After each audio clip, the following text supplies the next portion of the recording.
Hey YouTube, it's Mike. I'm back with a video for you. Today is a do-it-yourself special. I don't know if you can see this clearly. I think you can. These are some little bracing walls. Figures a plane would come over right now.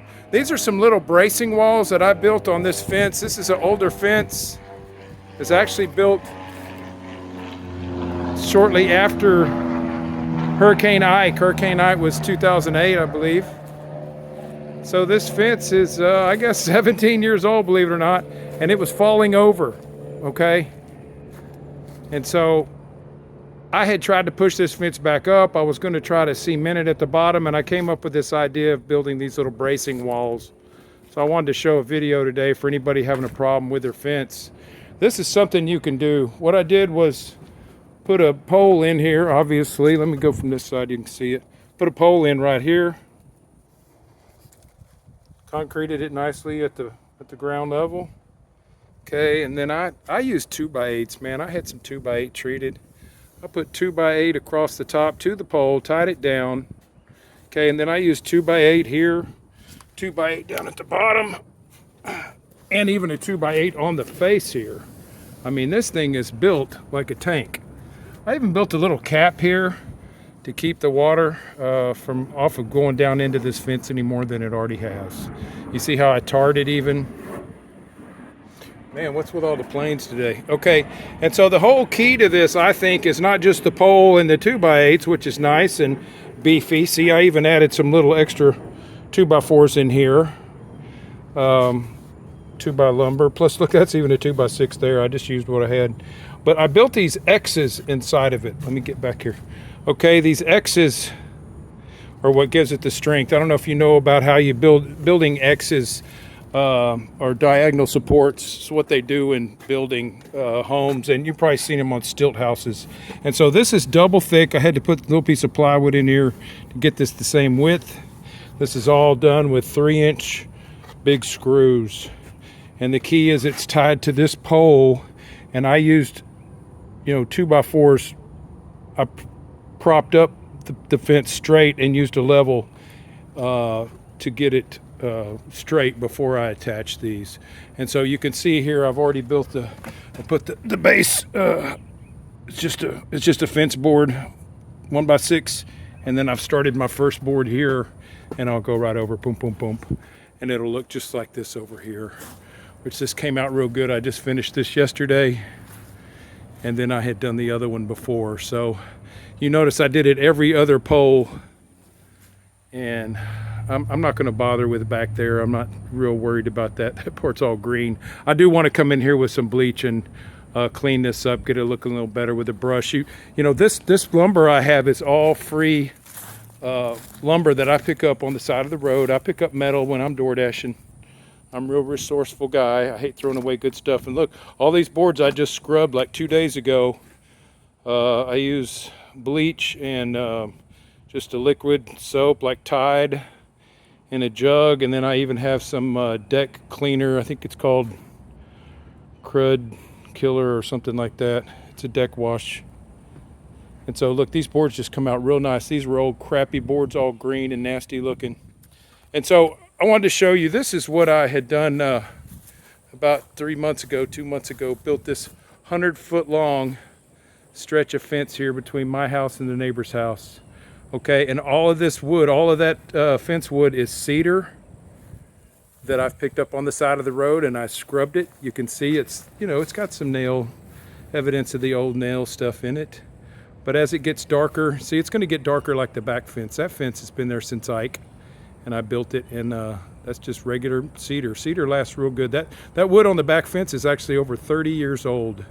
That's how good cedar lasts. Cedar outlasts pine.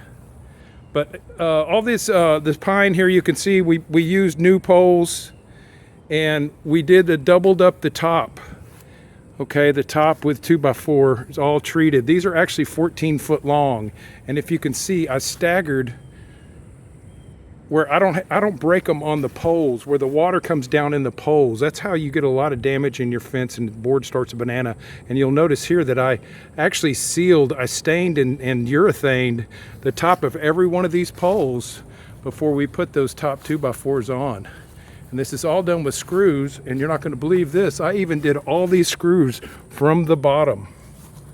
Okay, no screws from the top, and this is stained and urethane, waterproofed. I waterproofed all of this wood. Okay, so this is how you build a fence, in my opinion, that'll last. I'm 62. I don't want to ever build this fence again. This fence is built to last, and that's where I came up with the idea for these bracing walls. Is I'm going to do it on this one. I'm going to do every third pole. So I'm going to put one of those same bracing walls here, and then skip 2. So it'll be one here, okay, and then skip 2, and then one there, okay, because this is where the wind can come across here. We're not far from the Galveston Bay. The wind comes across, and it can just blow these right down. After the last big storm that we had, it was actually Hurricane Beryl. It blew down fences on brand new houses. So even a brand new fence is not strong enough for some of these winds sometimes. And so that's when I come up with the idea of these bracing walls. You know, these bracing walls just give you that, perpendicular support, I guess you could call it. It's just like the corner of a fence. You know, a corner of a fence is strong because you've got the fence coming from 2 directions. Look, I even used 10-foot poles on the ends of this. I don't know if you can see. I think you can see that. I just really tried to, get everything extra strong, and the fence didn't cost us much because all that wood was free. Now, he bought 40 boards. We look like we're getting a little short, so he did come home one day with my neighbor some brand new boards.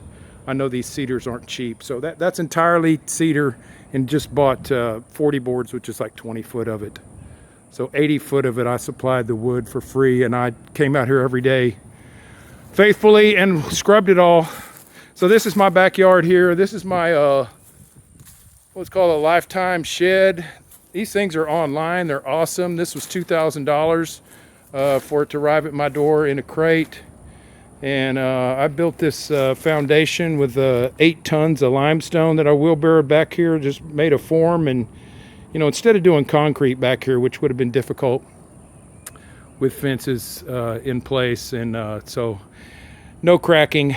I built the skids here. The whole base is all treated, brackets. I stained it, and it's got mobile home 3-foot ties. 1, 2, 3, 4, 5, 6, I believe. Yeah, there's 3 of these skids, not 2. And this thing is really nice. It is all made out of polystyrene, which is like a playground equipment type plastic that's made to last. Look, it's got vents. There's no shingles on the roof. It's all made out of this. It's already pre-painted, so there's no painting. There's no wood. Look, it's got skylights in it. It's got windows. It's got shelves. It's got a floor, like a rubberized floor. Look, I do washers and dryers, so I got washers out here. Oh, look, I got some more fence wood back here that I picked up for free. Kind of forgot about. All right, so I just wanted to show you this lifetime shed. It was about $4,000. I built it back in 2012, so I'm sure prices are up now. But this is what you can build, and this will not flood because it's higher than every house around here. And yeah, I used to run a washer and dryer business the Lord blessed me with, and now I've kind of retired from that, and I'm just a driver now, as you can see from some of my videos. We have lots of planes out here today. For some reason, there's an airport nearby. Okay, I wanted to show you, if you got a fence falling over, this may be the answer for you. Takes a little bit of time, but it's not too bad. I did this all myself. I've actually done this mostly with wood that I had for free. All I bought was the screws, new saw blade, not much at all. And I just pick up a lot of wood. They built a lot of fences after Hurricane Beryl, and so I was on the lookout all the time. There's always people throwing fences out, especially on brand new homes when they throw the fences out. See, look, I got boards over here, and I have cedars over here, and I have more in the back of the house. All right, that's it for my video today. Y'all have a wonderful day. God bless you. I hope I gave you some ideas and maybe help you out here. Just wanted to make this and show you the X's before I complete it. Have a good day, y'all. See you next one.